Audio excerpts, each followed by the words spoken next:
News 5 digital desk. Approximately 13 people die every day waiting for a kidney transplant, and an estimated 50,000 first responders are in need. Now, there is a nonprofit out there that is helping kidney recipients begin to help first responders in need of a kidney. I want to talk right now to the CEO of this nonprofit and talk about the issue when it comes to kidney recipients and how first responders are in need. I'm joined right now by Atul Agnihatri. He's joining me on the Action News 5 digital desk to talk more about the nonprofit Kidneys for Communities. Atul, good morning. How are you? Good morning to you. Tell me about Kidney for Communities and how did it develop?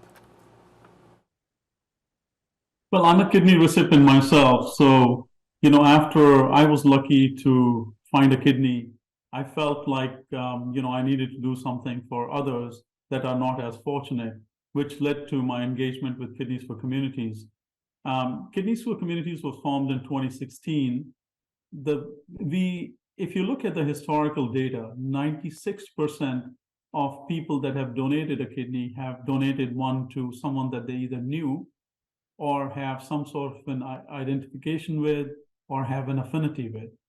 We studied where this emotion is the strongest and found that communities is where this kind of an emotion, this bond is the strongest. And by communities, I mean religious congregations, unions, college fraternities and sororities, uniformed officers, etc. So what we did is we devised this program called as Kidneys for Communities, which is founded on the principle of community-directed donation, meaning that we work with the communities to spread awareness about this disease. We talk about individuals in these communities that are suffering from kidney disease and are in need of immediate kidney to save their lives. And we allow individuals that step up from these communities to donate to save, the members to donate to anyone within that community. So let me ask you this. So this is a nonprofit designed to help kidney recipients like yourself help first responders who are in need of a kidney. Is that right? Yeah. We support quite a few communities. For example, we also support pediatric patients.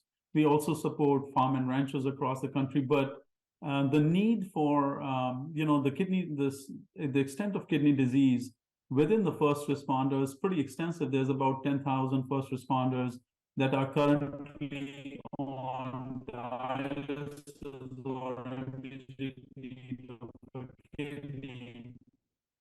And if you include their family members, you're looking at 40 to 50,000 individuals in such situation. And these are the people so we wanted to make sure that to such a large community, and also that we show appreciation for what they do for us. That is the genesis of our program for first responders. In fact, we had someone step in from the West Coast, from the East Coast, who had a law enforcement background and wanted to save the life of another first responder.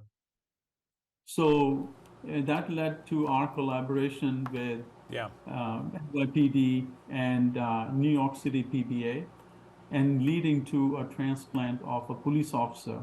And I'm happy to report the transplant went well, and she's back at her job. That's fantastic.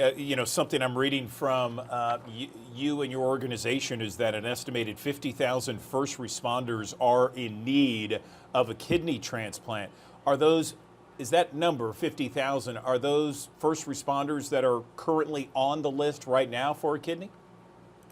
No, I think what that number means is, I believe about 10,000 first responders are on dialysis or suffering from ESRD, I would say. And many of them need a kidney transplant today.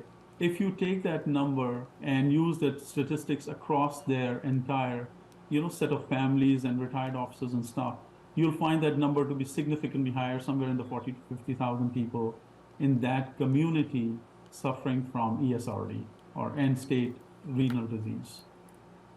Gotcha. Okay. Well, Atul, this has been an interesting conversation. Tell us and tell our viewers, there's thousands of them that watch each and every morning here, where they can find information about Kidneys for Communities, your nonprofit, and how they can get involved. Yeah, thank you for asking that question because, we have a lot of rich information on our website, www.kidneysforcommunities.org. An individual can go there and look at the stories of people that are suffering, understand the process of donation. I have to say that, the studies have shown that people that have donated one kidney, every individual has two kidneys. The people that have donated one kidney, including my dad, have lived a happy, normal life after donation. So I would encourage them to go to our website, click on Be a Donor button, which would mean that we would send them an at-home test kit immediately. We'll keep the process confidential. We'll cover all their out-of-pocket costs, such as travel and expenses, loss of wages, or any costs that are related to their process of donating a kidney. And we will pair them up with an individual who has himself or herself donated a kidney in the past so that they can learn from their personal experience. Atul Agnihatri, I appreciate you joining us here on the Digital Desk to talk about your nonprofit, kidneysforcommunities.org. We appreciate your time this morning. Thanks so very much. Thank you for helping us out. You got it.